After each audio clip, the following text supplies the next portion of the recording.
So I'm Ricardo, professor and economist at the University of Economy. So do you hear me now well? Yes. Okay, very well. So I was saying that I'm a professor with the University of Havana Center for the Study of the Cuban Economy. I'm an economist. So it's really my pleasure, and thank you to Sage and Alisa for hosting me, for inviting me to share with you some thoughts on Cuba's economy. I have to say that there is a lot going on in my country. So it is COVID, it is an economic crisis, but it's also a monetary reform, long overdue, that the government recently started implementing in January 1st. There are lots of things that we'll be discussing about that. So I'm gonna use a PowerPoint presentation to make sure that you get some numbers, and then I'll just switch back to a normal conversation to answer your questions. Let me see whether this works. Apparently, yes.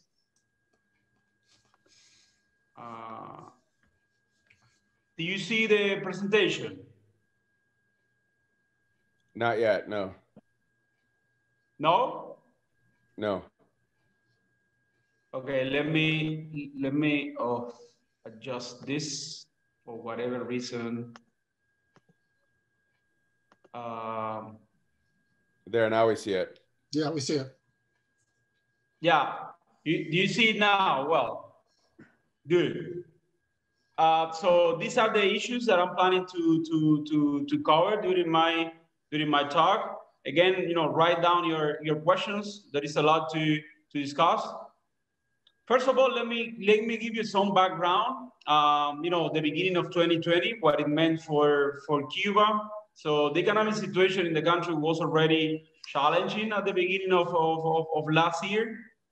There were some factors behind that, from U.S. sanctions to the economic crisis in Venezuela, and also the tourism. Cuba's tourism was losing dynamism for a number of reasons, and so we could feel at the beginning of 2020 that things were not going well for us.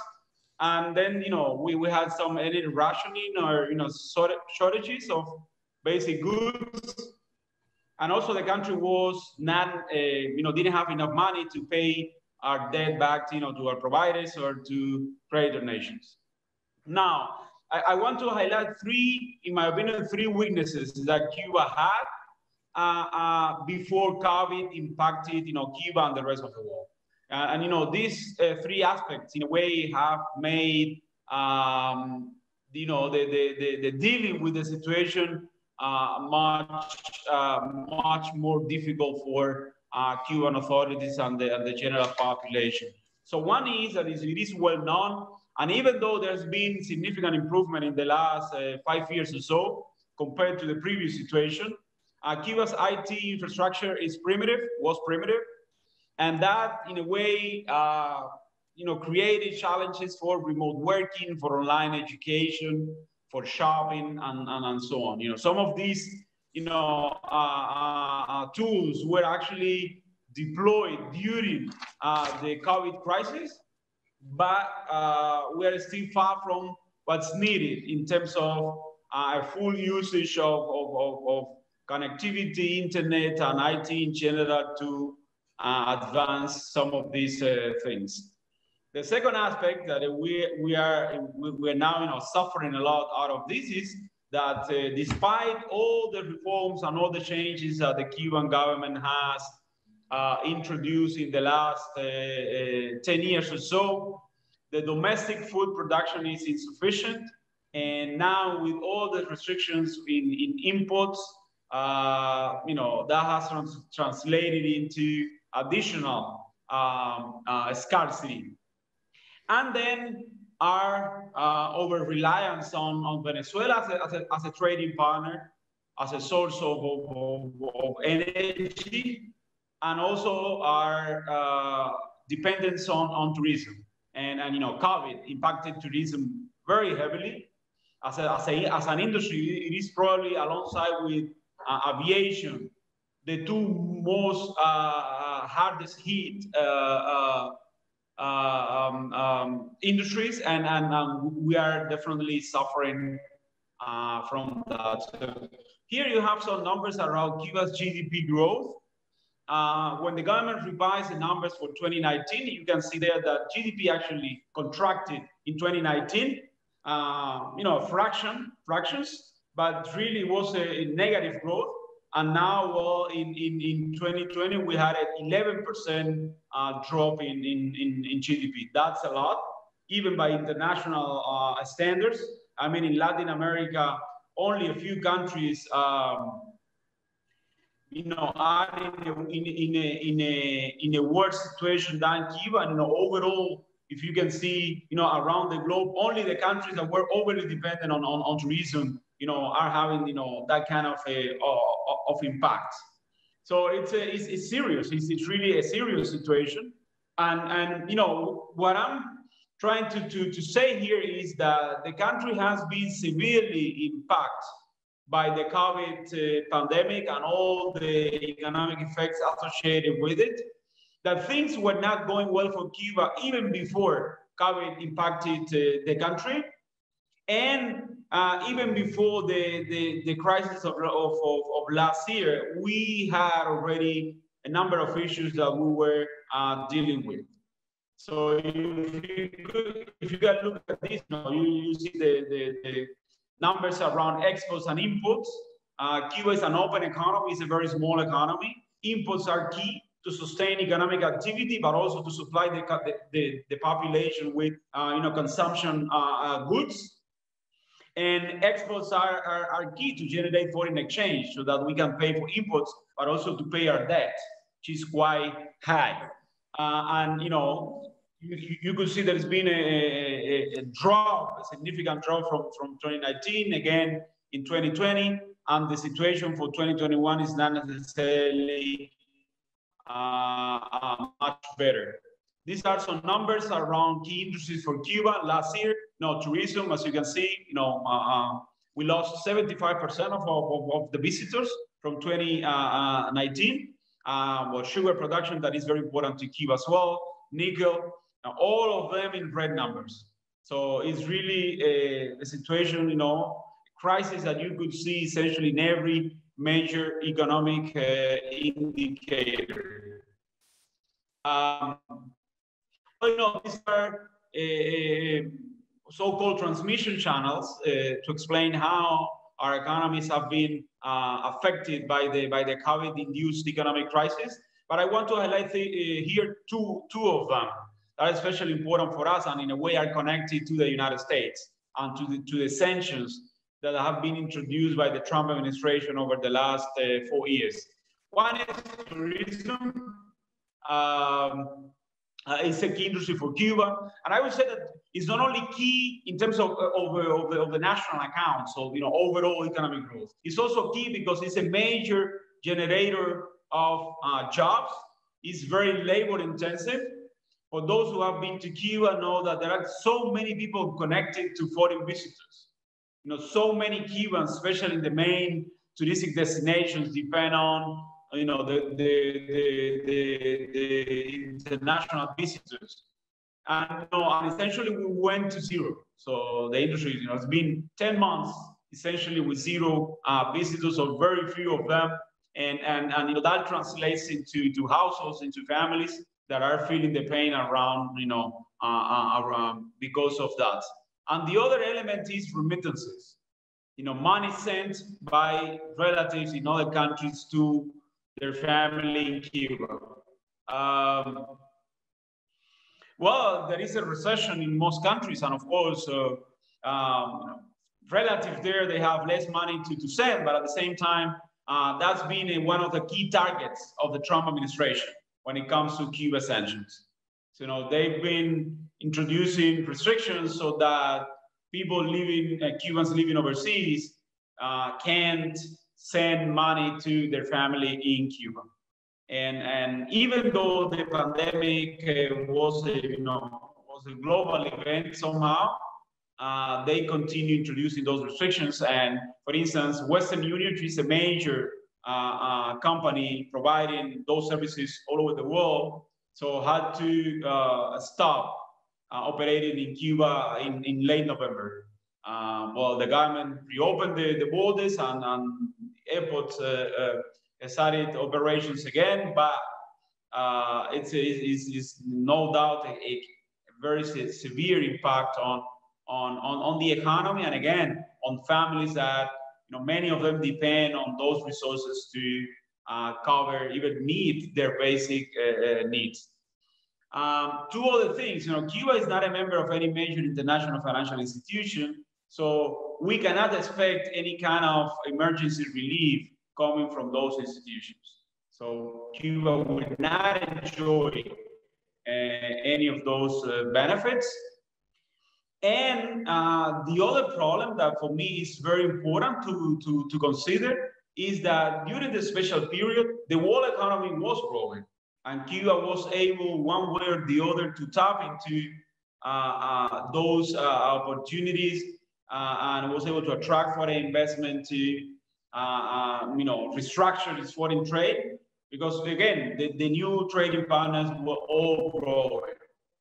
So that's not the situation right now. There is a global recession. Our main partners all of them are in troubles in different ways, and that will, in a way, in my opinion, add up.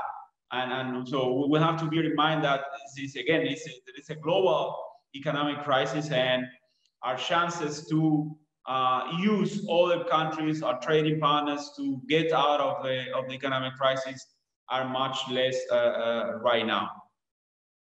Well, Cuba and the pandemic. I don't want to overextend on this.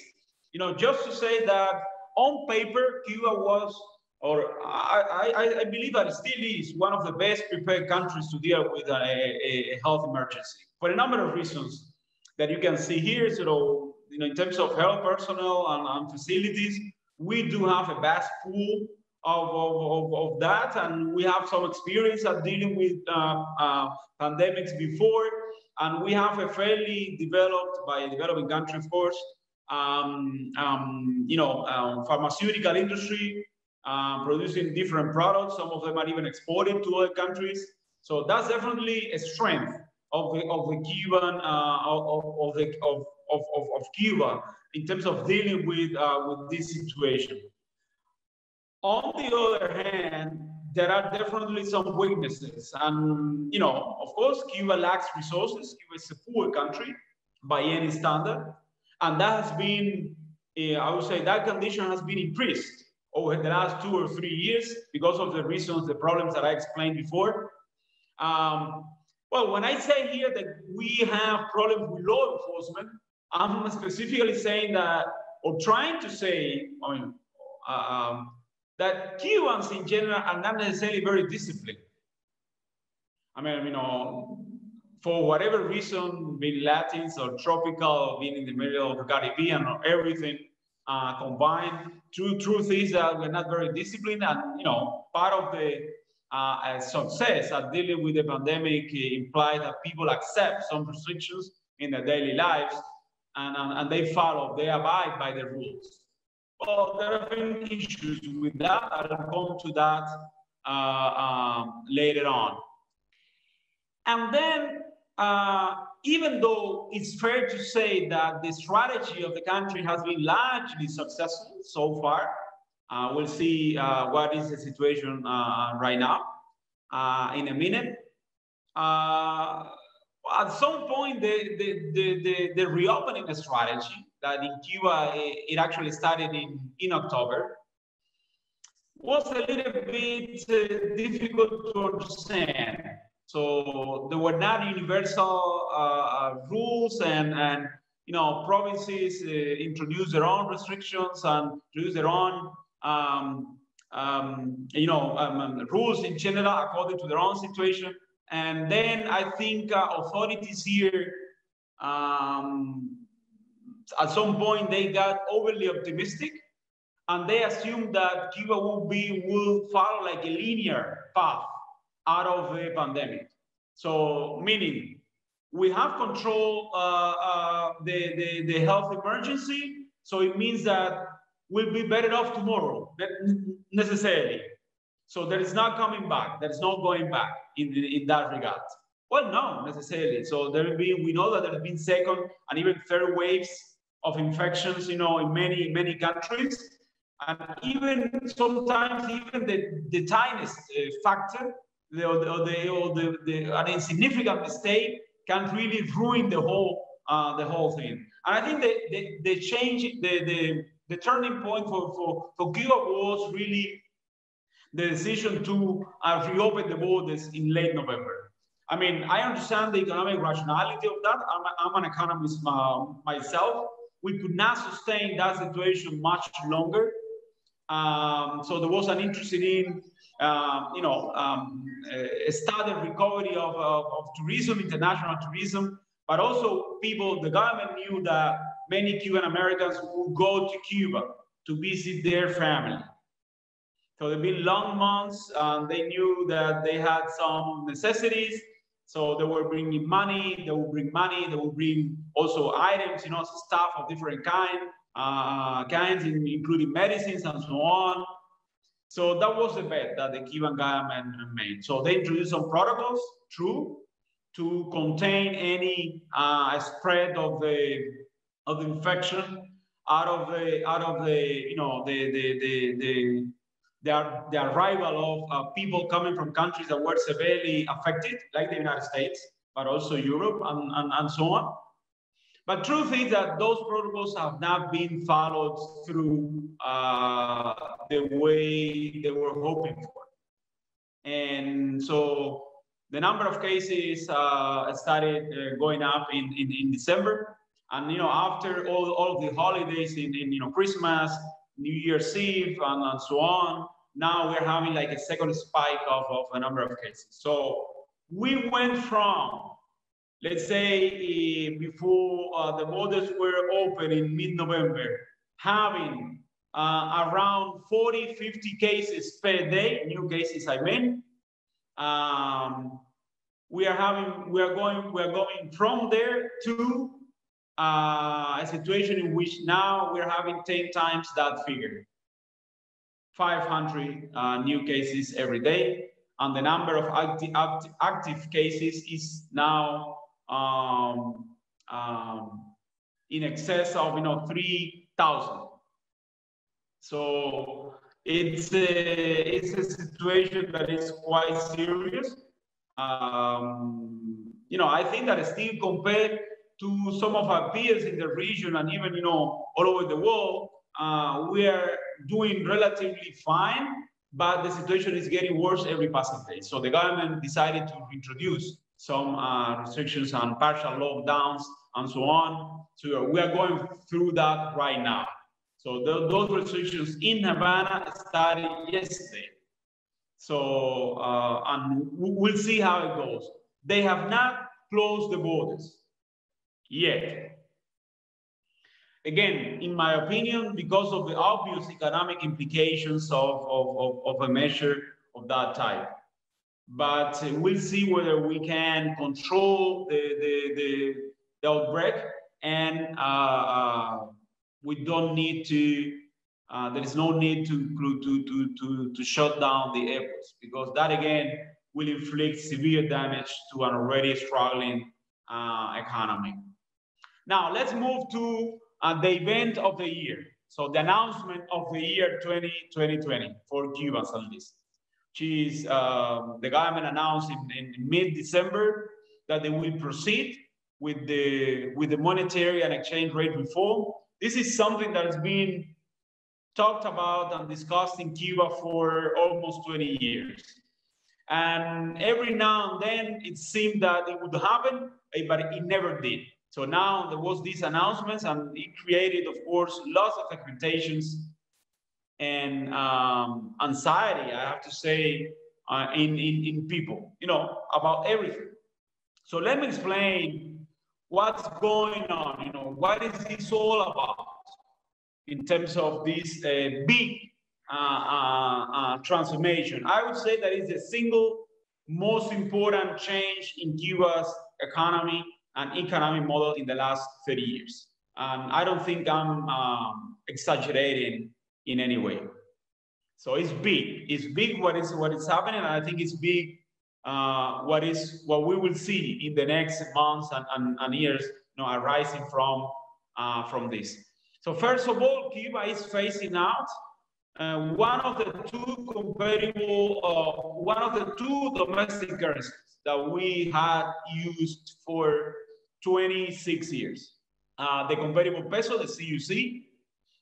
So there will be, you know, we have 6 months to get rid of all the CUCs that we may hold.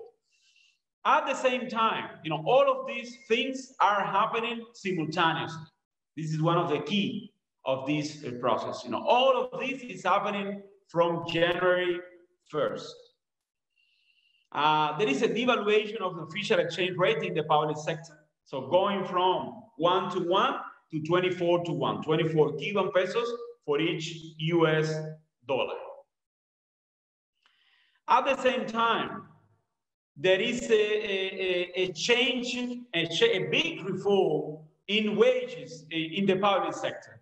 Wages are going up, nominally at least, they are going up. Now, because of all of this, there has to be a change in prices, because prices now will reflect the effect of the devaluation, but also the effect of the wage increase.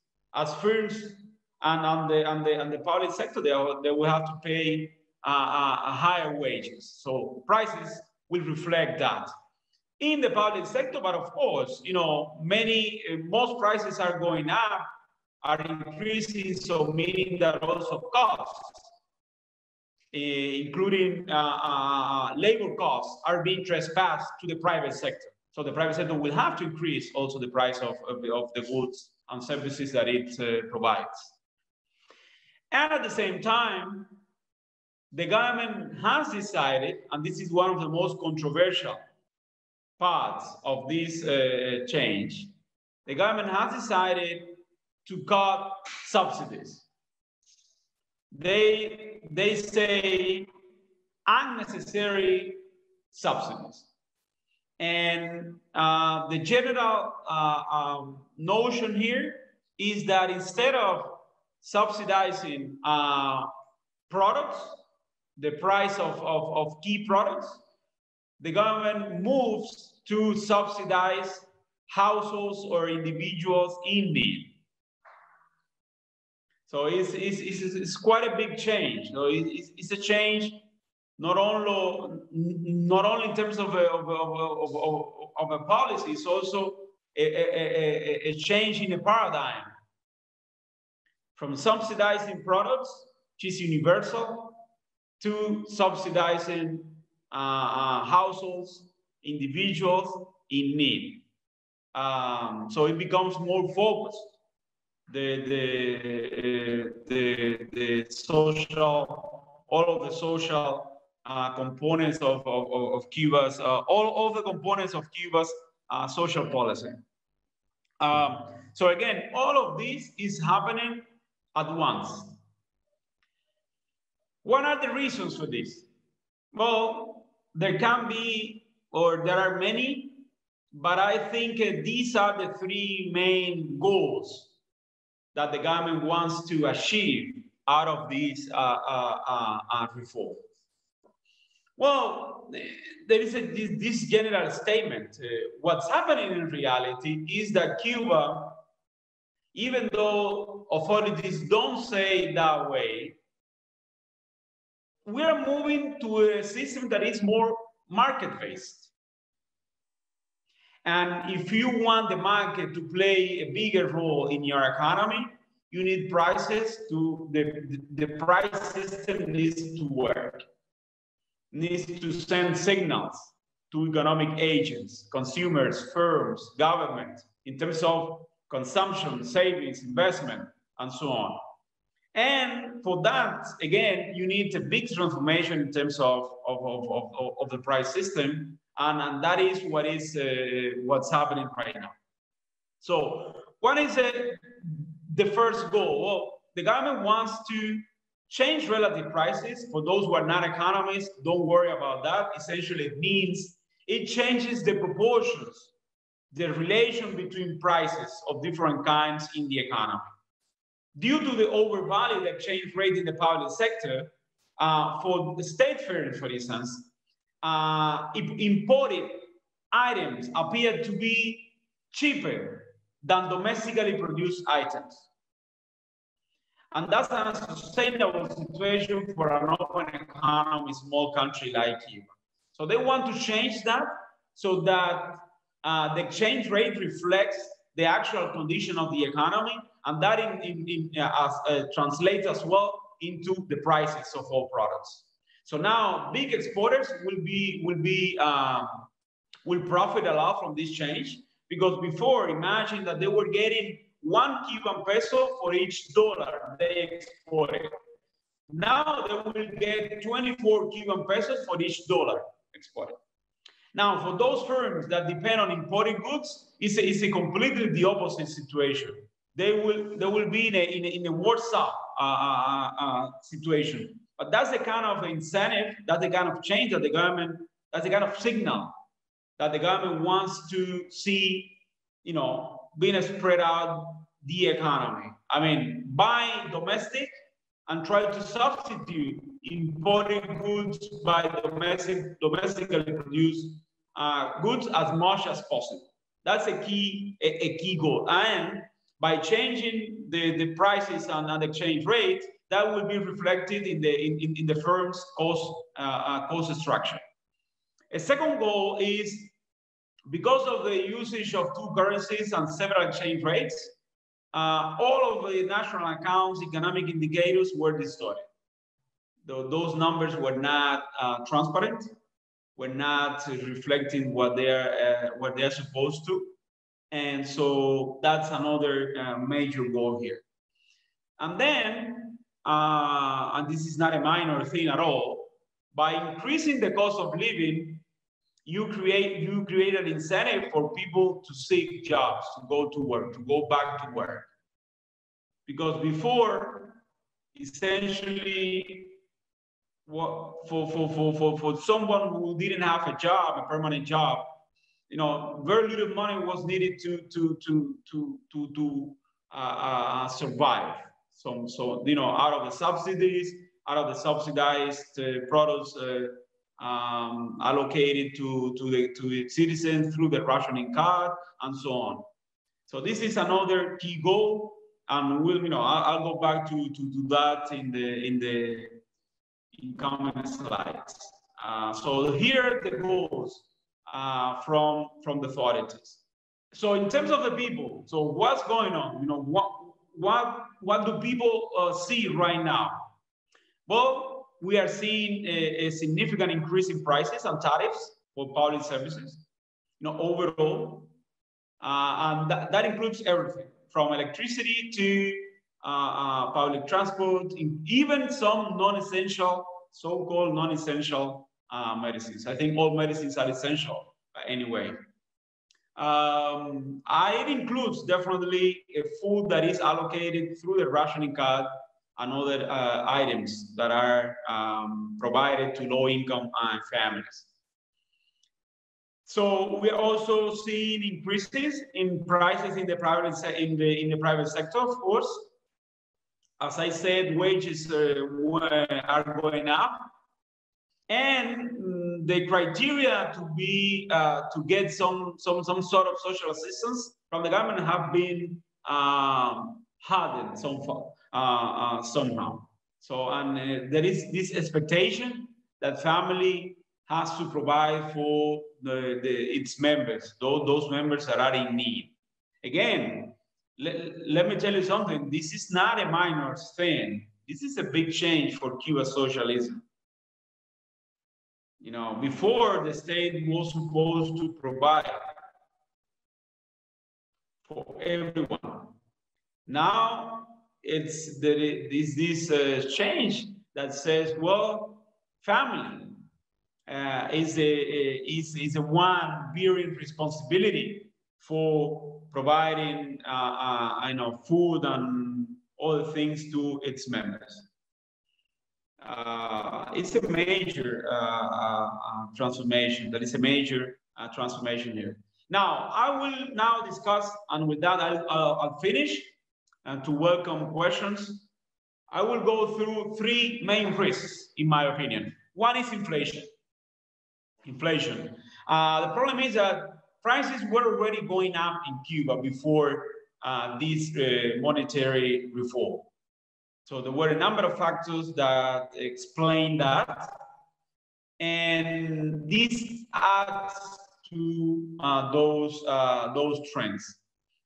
And of course, we'll see that those pressures will be most visible in the private sector, because it's where they decide their price, they set their prices, and those prices in general tend to reflect better the underlying situation of the economy. Some of us believe that some transmission channels from the devaluation and dollarization and the wage reform have not been properly taken into account to forecast inflation. And that's something that we have to pay attention to. Of course, scarcity is a major driver of inflation. And that continues to be, continues to be the case in Cuba. And now, we have a situation in which people have large amounts of cash nominally in their hands. So that's another element. And inevitably, some businesses will need to increase the prices to survive, to stay in business. So it's so some of us are quite concerned about the prospects of prices going up further, but it's definitely a very there's a big chance that is the case. The government is trying to do what it can to control prices. They are introducing caps on prices for many products, but we know that caps don't work in general. They just exacerbate scarcity and the black market and so on. So this is a major challenge for this transformation. The other one has to do with the state companies. There is this big expectation about state companies to restructure because the government knows that some of them will have troubles during the initial years to adapt to this new environment. They expecting that more than 400 firms will produce a loss, will make a loss during the first year. The problem here is that, in my opinion, the government has been overly optimistic around prospects for restructuring in those companies. So they want them to turn around the situation in 1 year. That is not realistic. They don't want massive unemployment, and they want all that in an economy that is just now getting out of a big contraction last year, and an economy that has very little investment resources available for firms to invest and restructure and so on. So this is something that, in my opinion, will be a big bottleneck in the process. And my prediction is that after 1 year, most of those things will continue to make a loss, and will have to continue providing them with resources from the central budget so that they can survive, which is in itself a problem, because one of the goals here is that we create an environment in which firms become more efficient, more competitive, and the productivity increases. The third problem, which has to do more with Cuba's social policies in general. The issue here is that when the cost of living increases, so many people will be left more vulnerable. to the situation. And you know, there are many reasons for people to stay out of the labor market. This is not a Cuba problem. It's a Latin American problem in many ways. And then they want people to seek a formal job, to have a formal job. But then the problem is that those jobs are not there. Where are jobs being created right now in Cuba's economy? With tourism, tourism is down, the private sector very affected, and because of the restrictions and the pandemic and so on. And in the public sector, we know that what they have is mostly inflated payrolls. They need to cut jobs, they need to lay off people, not to hire people, new people. And the government's budget is already in red numbers. Fiscal deficit, listen to this number, will skyrocket in 2021 to around 20%, the equivalent of 20% of Cuba's GDP. It's a lot. It's a big hole in the government finances. So I don't see where the economy is going to create jobs enough so that people, those who want to have a job, get a job. So this is a big problem, and we'll see how it goes. Now, what are the policy options? And this is the last slide. I think if we want to create jobs and give people, real opportunities to work, you need to lift restrictions that still operate on the self-employment, the so-called cuentapropistas, and the small and medium enterprises. There's been a big discussion about SMEs in Cuba. Truth is that it's not working yet, and we don't have a law that governs that process. I think we have to be more serious and realistic on a program for the state-owned companies to restructure, implying ways to mobilize resources for them, but also longer terms. I think it's an imperative that the government takes on the huge inefficiencies in the public sector. Again, in this case, it means cutting employment, not increasing employment. And the US, of course, has to be in this list. I would say that, we have to learn the lessons from the Obama era and embrace all chances that we may have to normalize relations with the United States. So that our external environment gets better and our economy, gets a lifeline, new oxygen, so that we have a better situation for this big restructuring that will come about as a result of the monetary and exchange rate reform. With this, I'll finish. I look forward to your questions.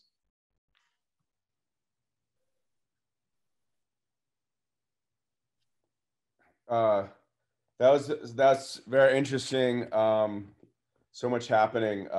Let's start with Olga. Garay English had a question.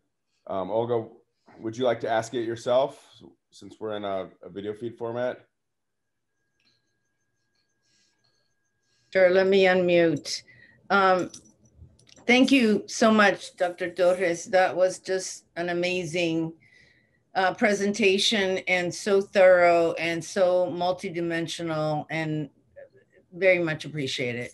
I guess my question is, this seems like a perfect storm. I mean, Cuba has weathered so many different, like the special period, et cetera. But as you very well pointed out, the entire world is now going through this. So there is no respite, right? There's no sort of, knight on a shining horse that's going to come in like Russia or Venezuela or whoever. And I'm asking this question from a very sort of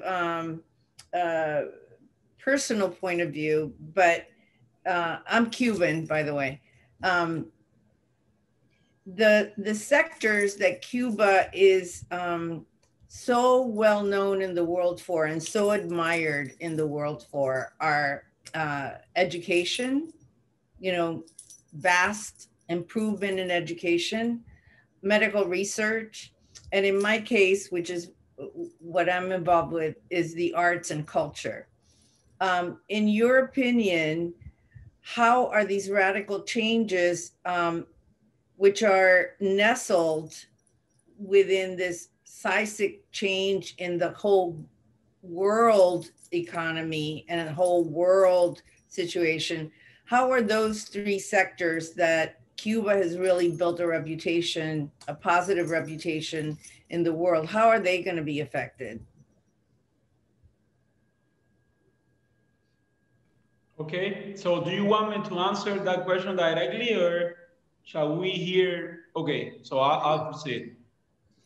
Well, as you said, yes, you know, most Cubans are proud of our achievements in education, healthcare, and arts and culture, myself included. In a way, I'm a product of that. So somehow, because my family comes from a very poor strata of farmers in the central part of Cuba, and I made my way all the way to the university. So meritocratic in some way, but some opportunities were there definitely.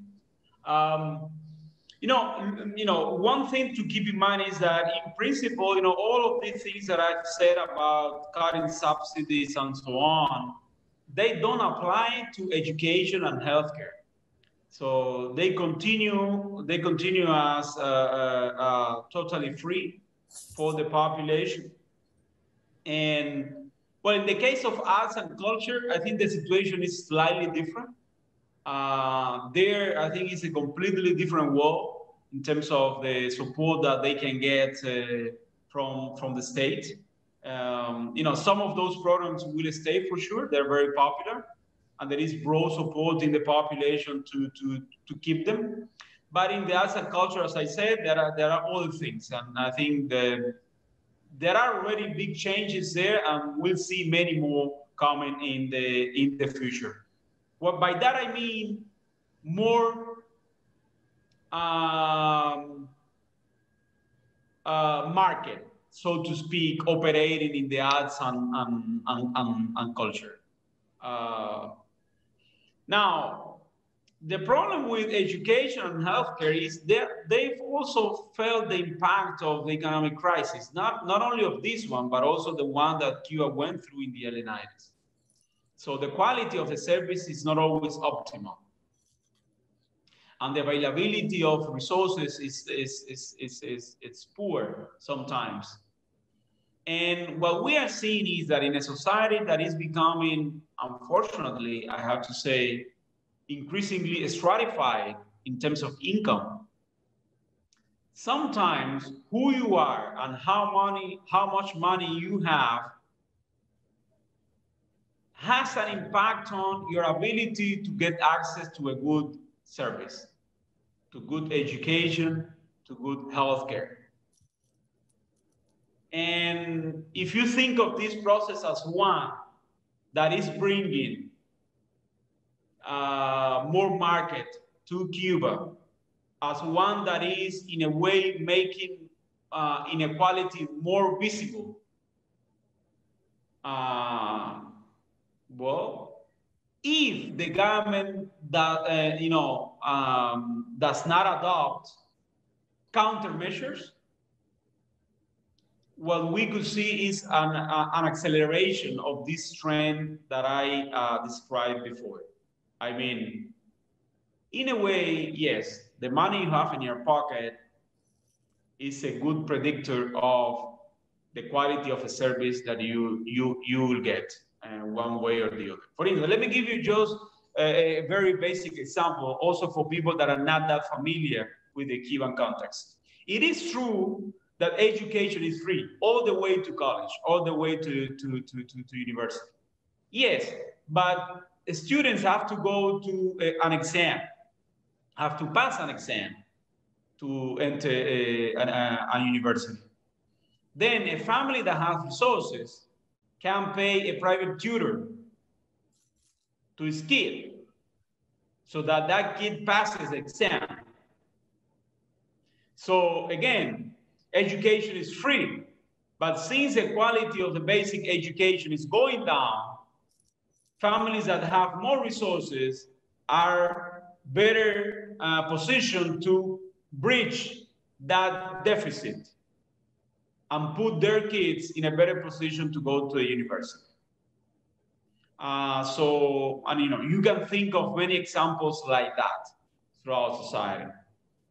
So yes, well, hopefully, I mean, what I can tell you, I'm a professor at the university, so we work in different groups. One thing that is happening for the first time is that more and more in Cuba, in academia, but also in the general population, people are becoming more aware of these mechanisms, and authorities have been forced somehow to listen to us explaining how these mechanisms work and operate. So hopefully, sooner than later, we'll have policies aimed at reducing these distortions. But yeah, these are challenging times, no doubt about that. Thank you. Thank you. Yeah.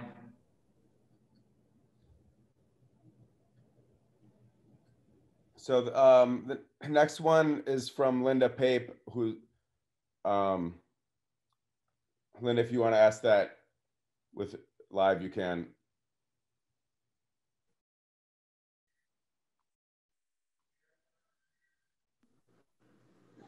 Hi. So can you hear me?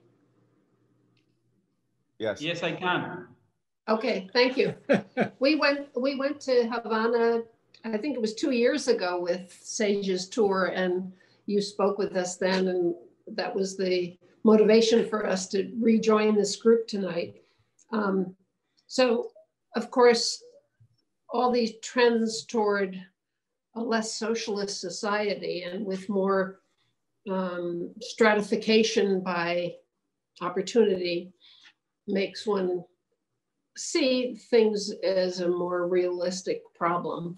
But my first question was really just, as you talked about these changes in the valuation and the intentions of the government to improve people's stimulus to work. And I was wondering what the unemployment rate was. And then after I put that question in, I saw your slide that said 35% of people would like to be having a job and they can't. So is that the official unemployment rate? Okay, so may I answer that? Well, no, that's not the number. So unemployment, the unemployment rate in Cuba officially is very low. It's like 2% or so. That number is a different thing. That number is the proportion of the working age population that doesn't have a formal job. Okay, so it's a different number. It's yeah. a different number. Okay. In all countries, for a number of reasons, not everyone in between 17 years and 60 or 64 work, have a job, a permanent job. And there are many reasons for that. By the way, that number for women is much higher. Usually, in all societies, at least all the countries that I know. But 35% is quite a lot. It's quite a lot. And I think for a country as poor as Cuba, and for a country where productivity is so low, it has a number of implications. So the government wants at least some of those folks to go back to work. Yeah. And as I said, it's one of the key goals of this big transformation that we are going through right now. Thank you. So, you know, in this country also, there is an unemployment rate that doesn't include people who have given up looking for jobs. So I understand the disparity, so thank you. And could I just tap into one more question? So the cooks are changing from 24 to 1. And so what is that 1 gonna mean? What will that currency be? I mean, what I said is you go to the exchange houses or the bank, and for each cook that you have, you'll get 24 pesos. That's what it means. Okay. Okay. So meaning that the only domestic currency will be the Cuban peso, the CUP. So all prices denominated in CUPs. Okay, thank you. Okay. Thanks so much. Ricardo, I've got a question. You're welcome. Ricardo, I've got a question. How much have the remittances from the United States fallen? So we don't have a good number for that. As you know, this is almost a secret number that nobody knows, even in Cuba or in the United States. Of course, there are estimates out there. But remember one thing, you know, Western Union shut down in late November when the borders were already reopened, meaning that at least part of the money that was sent before by wire, so it's now being physically carried by people to Cuba. And then there are other companies that continue, smaller companies, I mean, really small companies that continue operating in other countries. I mean, not US, that allow people to send money to Cuba. And also, Cuban Post has signed agreement with several units in Latin America and in Europe so that people can use that as a way also to send money, the Cuban Post. So, but I guess there is of course, there is an impact, there is a negative impact. And of course, you know, one of the things that people are closely following or will be closely following around the incoming administration is how quickly Biden undoes some of the things that were connected to, all the restrictions connected to remittances. This is a critical factor behind people's well-being in Cuba, as you know probably very well. But in terms of numbers, I don't have a number, frankly speaking, to share with you. But you know, the numbers that we know from Western Union alone said that Western Union was challenging more than $1 billion a year. Only, so Western Union only was channeling that amount of money, which is again a lot for Cubans and for families.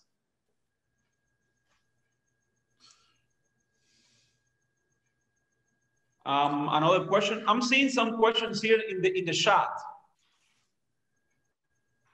I've got another. I've got a follow-up question. Sorry. Adolfo, I was going to interrupt you, but I'll let you go. It's Rick. Go ahead. First of all, excuse me for making a small political statement, but I would encourage everybody on this phone, if you're politically inclined, to please contact your congressmen and senators and encourage them to reverse the action of the stupid Pompeo, the Secretary of State Pompeo in creating a terrorist situation for or endorsement for Cuba.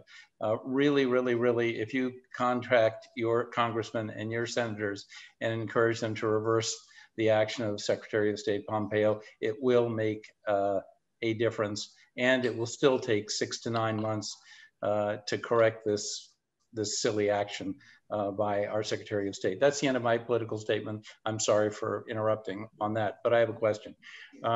In the last week, I have been on the telephone, or actually WhatsApp or Skype, with many of my friends in Cuba.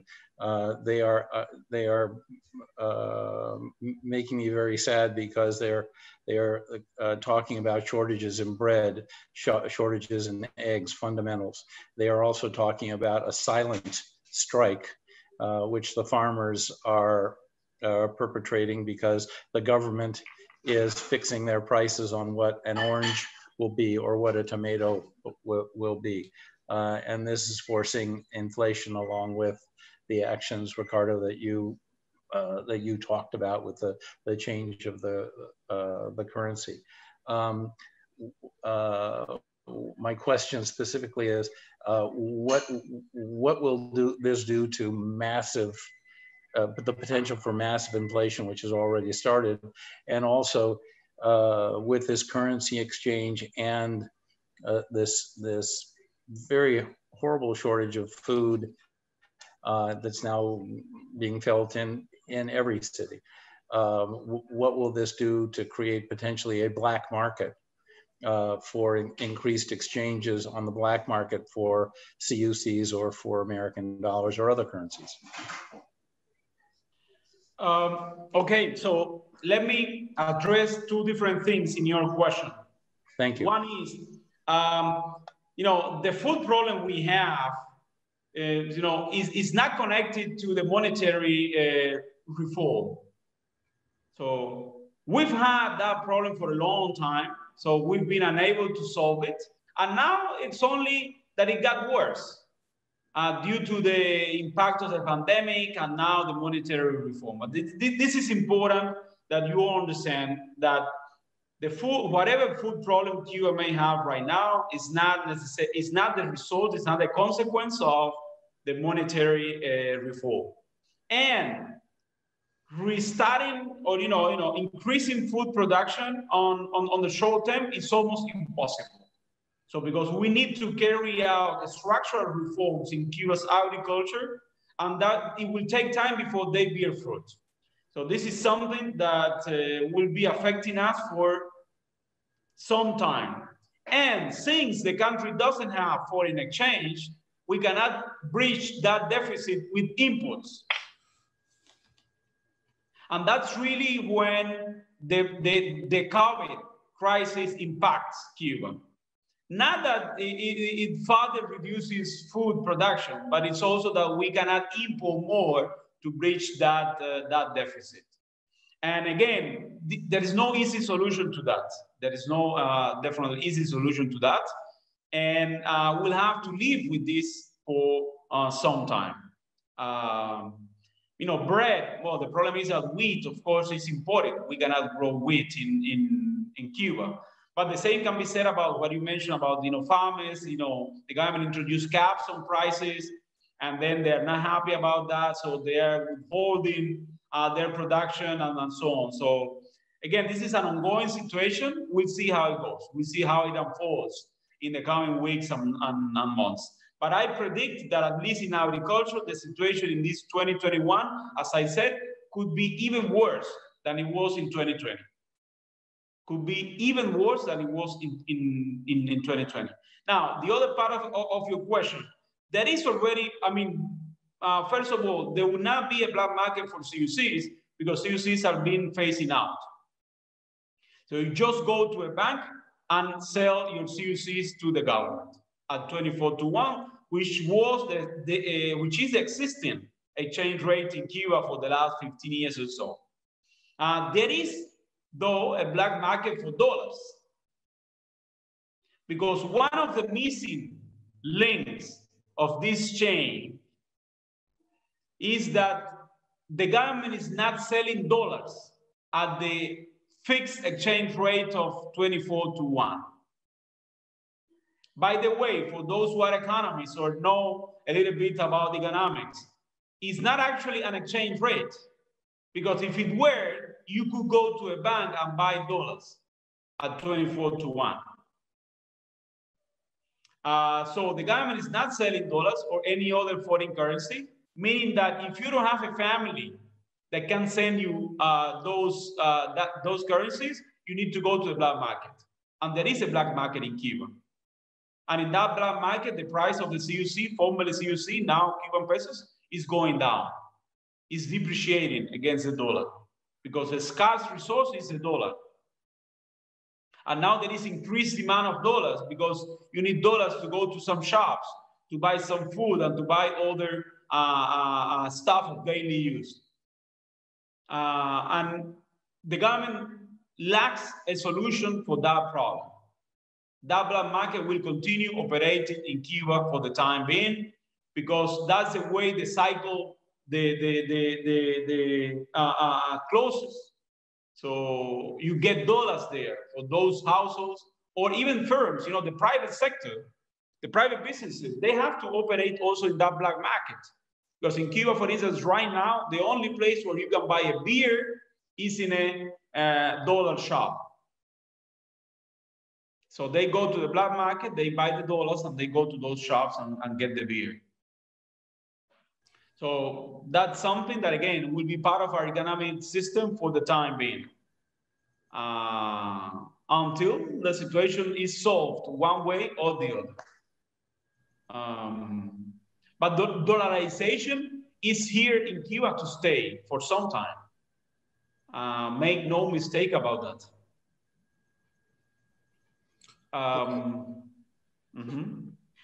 Well, let me just echo Rick's sentiment about you know, getting involved and speaking to your senators or congressmen about the connections or the policy of the U.S. against Cuba. And it's not the only fix to Cuba needs, but it's a big important one. Let's go to Bars now, who had a question.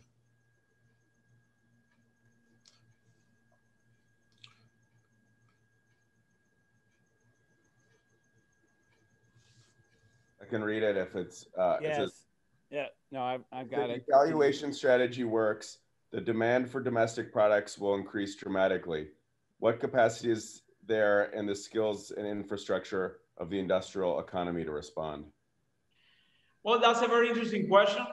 I hope there is an economist behind that question. Truth is that, again, that's another of the weak parts of this strategy. Because the truth is that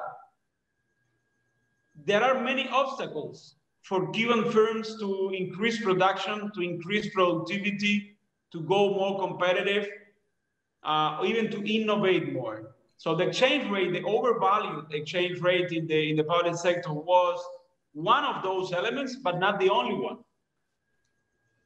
So that's why many Cuban economists, you know, we've been saying we need to accompany this monetary reform with other structural reforms.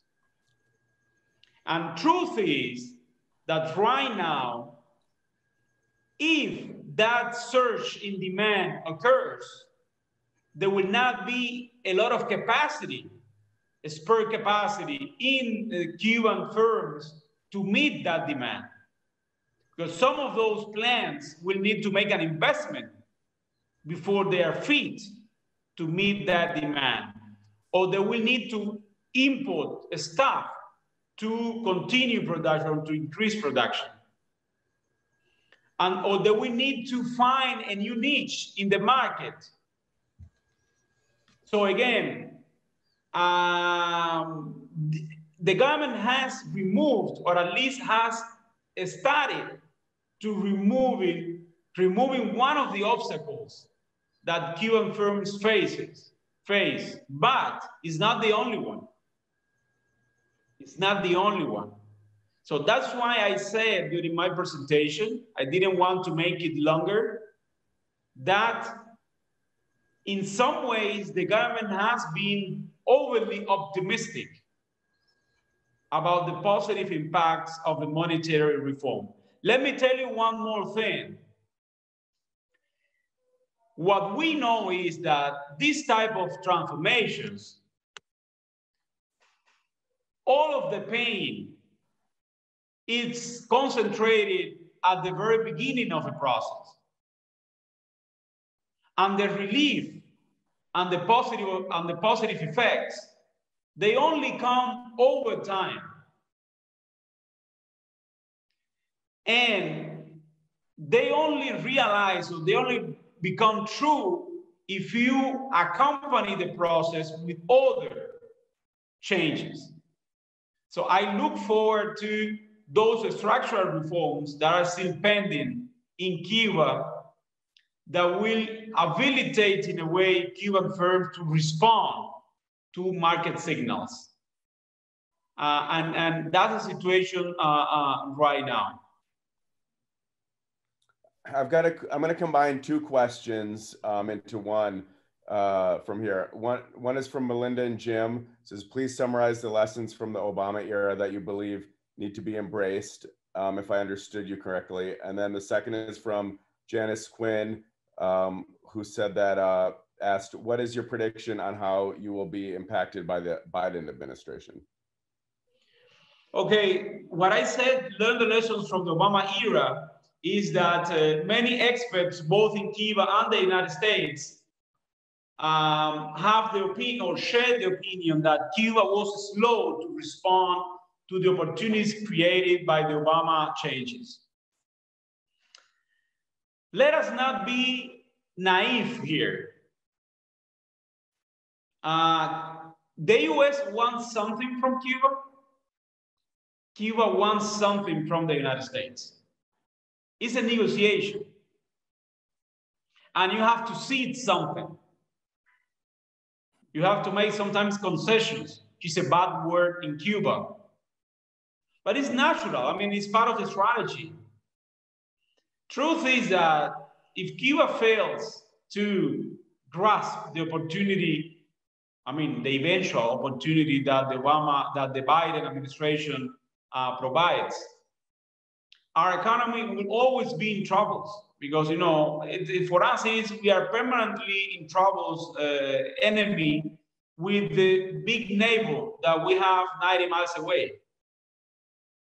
And so Cuba needs to understand that, be more pragmatic in a way, and move fast, knowing that now it has 4 years, only 4 years. It's not a long time. And as Trump demonstrated, many things can be reversed under a new administration. So that's what I referred to when it came to learning the lessons from the Obama era. So we have to be more pragmatic, and we have to be more executive. We have to move fast, and we have to solve the big issues, or move forward with the big issues, so that it becomes more difficult for a new, potentially a Republican administration to undo the normalization process. That's what I meant by that. So the second question,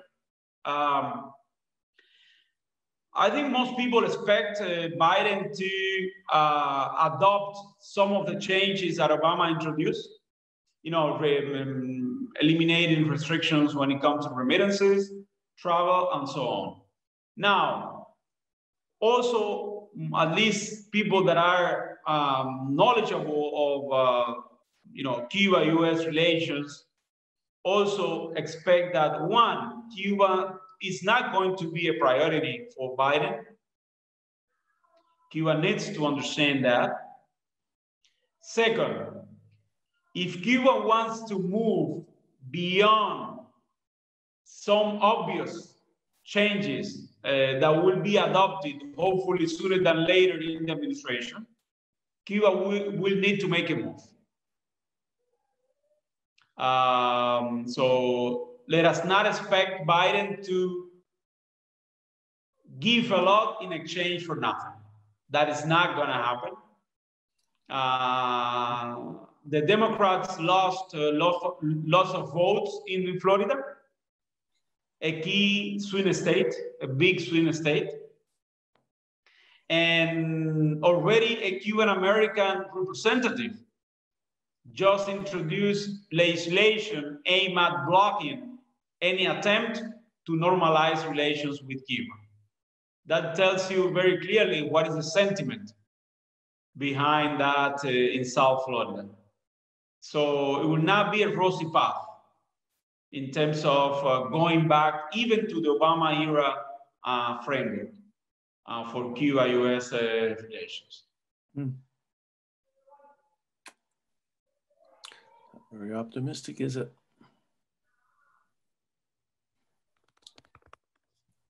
Hello? Al, you were going to ask a question? I don't have a question, but I have a dream. And that at this point means more. I have this feeling that the Biden administration will be open, but we can't depend on them to do anything that's going to really affect the future of Cuba. That is to say, prices, cost of goods, imports, exports, all that stuff. It's very important. I don't mean to minimize it at all. But I sit here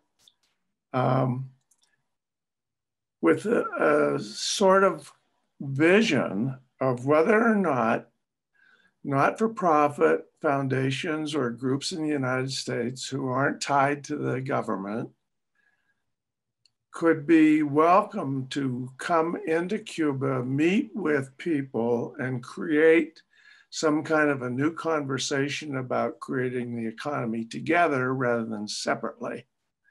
That is to say, imagine you have a table, and around that table is the economist, the engineer, the scientist, the artist, different qualities of mind, okay? I'm imagining that there would be money from not-for-profit enterprises in the United States who have nothing to gain personally, economically, or any other way except to bring their experience of bringing different qualities of mind together to change the questions, the answers, and the dreams of what a future could be. So I know, well, I can only say that Sage and I have been working on an idea to create some studios in Cuba that would invite all these different qualities of mind together to imagine what could possibly be invented, created, and useful for the evolution and development of future economies. And we have done enough research to find out that foundations in this country have in the past funded things called art and culture and a lot of other things. But they now, of course, have pulled back because there was no incentive to do that with the horrifying administration we had and all the things that implies. So now we have contacts with people who have given money, sent money, tried to do productive, interesting things, not to come in as US citizens and change Cuba, but to invite the whole sense, not just of academia, but people with different qualities of mind come together and have given some access to contemporary tools in the digital technology could possibly feed and nourish what is already there. Our connections with artists have been there for years. They're brilliant. I've been working with artists from Cuba for the last 30 years. But now they're coming to me and saying, where are the new tools? Where's the new technology? How can we really do this? And my response is simply, you can't do it if you just say you're an artist making art. You have to be an artist in a conversation with a lot of other people who want to move the country forward. So if there is any question at all, is there any romantic notion that if things reopen with the Biden administration, and I have conversations with people who think things will change quite differently with the new administration. Does that kind of an idea open, if I get 5 foundations to give me $2 or $3 million, not to come in and change Cuba, but just to enrich the conversation about the future of the economy?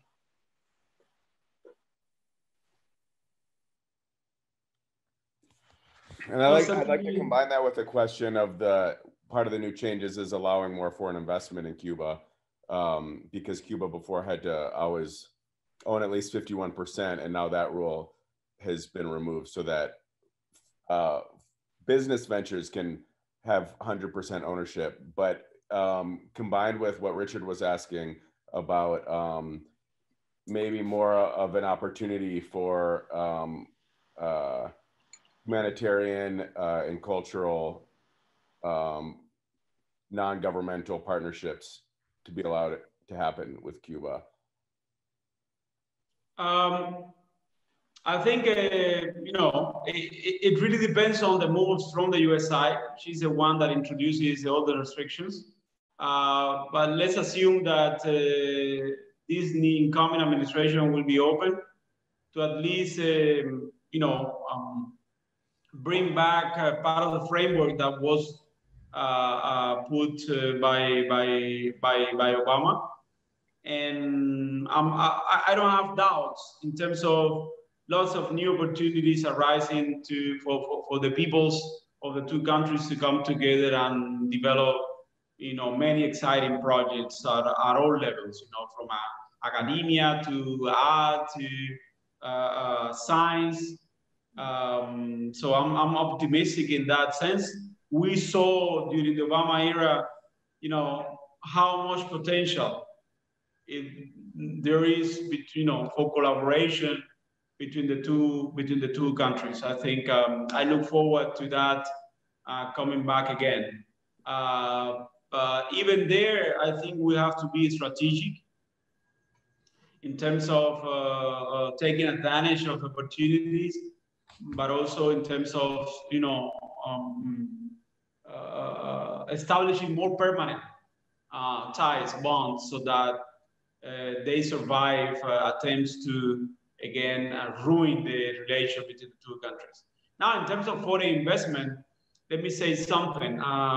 There is a growing sentiment in Cuba in terms of foreign investment that sooner or later the Cuban government will have to tackle, will have to deal with, which is many of us believe that we Cubans are treated unfairly in our own country. So many you know, foreign investors enjoy some opportunities that are not vested on the Cuban people. I think it's very unfair. Capital is capital. If we already went through the process of accepting capital and saying that private capital can be good for development, well, then let's accept that private capital can also come from Cubans living in the island. Again, this is something that is connected to citizens' rights and so on, and will be, in my opinion, will become part of the conversation around foreign investment and the role of foreign corporations in Cuba in the coming years.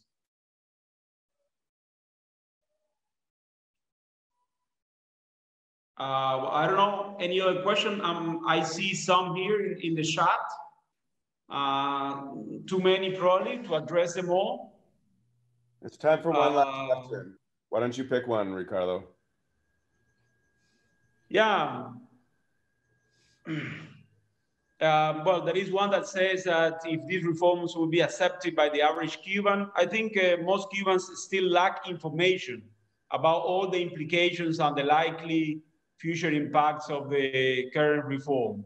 But as I said, there is no coming back. I mean, this is a decision made and will be implemented, and we have to deal with the consequences.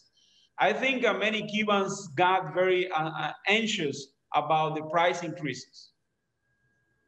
But that's because they understood from the government, and this is a wrong way to communicate from the government, that out of a sudden, even out of magic, we will become richer. So we'll buy more products with these increases in increased wages. Not true. Wealth production is the same, exactly the same. So no monetary reform can change that reality on the short term.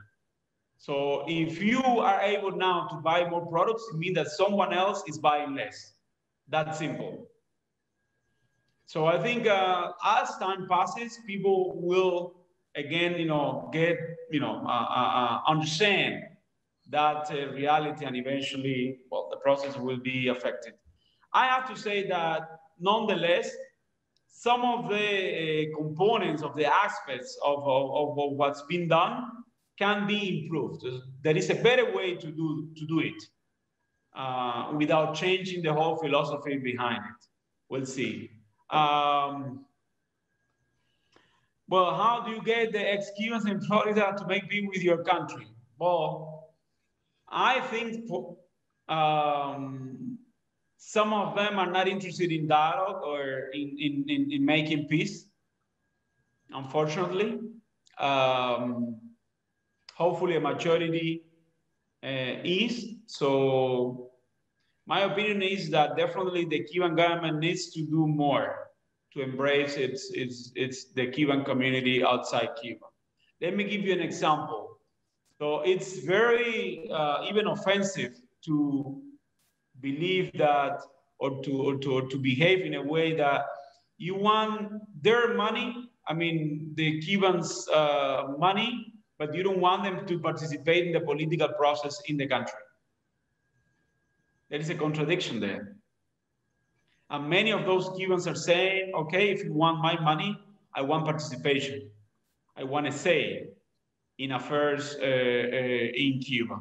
So I think that, again, that's a conversation that will have to take place sooner or later. Again, this is for those who want a normal relation with Cuba and want to be a positive force behind the country's future. But not all of them are in that.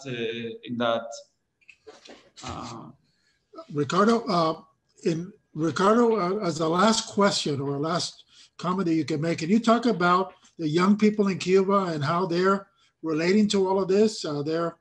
What their current aspirations are and how they see the history of Cuba and how they're going to address for themselves their own future in Cuba? Well, we'll have to schedule a new conversation to go through that. Well, let me say that, of course, there is a lot of uncertainty among the young Cubans, with good reasons. It's not clear to them what's their role in the country, not many opportunities to participate in the political process, apart from joining the government in their policies. Frankly speaking, I think for some of them it's just about exiting, migrating to other countries. Well, yes, I think for many of them, Cuba looks, let me put it the other way. For many of them, Cuba doesn't look very promising in the years ahead. That's the feeling that I get. Some stay because they don't have an alternative. Some stay because they want to maintain, the ties with their inner family and so on. Some stay because really they are not doing bad in terms of they already have a house or something like that. But the feeling, the sensation that I get whenever I talk to, I'm a professor at the university. I talk to university students all the time. And I feel sometimes that they are lost. They don't know what to do with their lives. They feel like lost in a country that is not close anymore to them, that does not hold any good promise to them. Cuba is living through less challenging times, and I think it will remain so for the time being, for some years to come. Hopefully, one way or the other, we need almost a miracle, I think, to turn things around and have a country where all feel welcome and heard, and also where there are fair opportunities for people to advance a career, to have a decent life. But that's not today's Cuba, I think. So a lot of work to do, definitely. Well, to close, I remember just 4 or 5 years ago, there was a trend of a lot of Cubans moving back to Cuba when things were really booming, which seems like a long time distant from here, but just hope that returns and that things get better and start working out for Cuba as they do for so many other countries around the world, including the US. But thank you so much for talking with us and sharing all your thoughts, Ricardo. It's very interesting and very great to hear what's going on in other countries right now. So thank you all so much for coming. Also, I'm really sorry for anyone who had a question that didn't get answered. We could talk for another couple hours easily, but we'll just have to continue the conversation in the future at a later time. And we don't have the next speaker scheduled yet, but we'll let you know.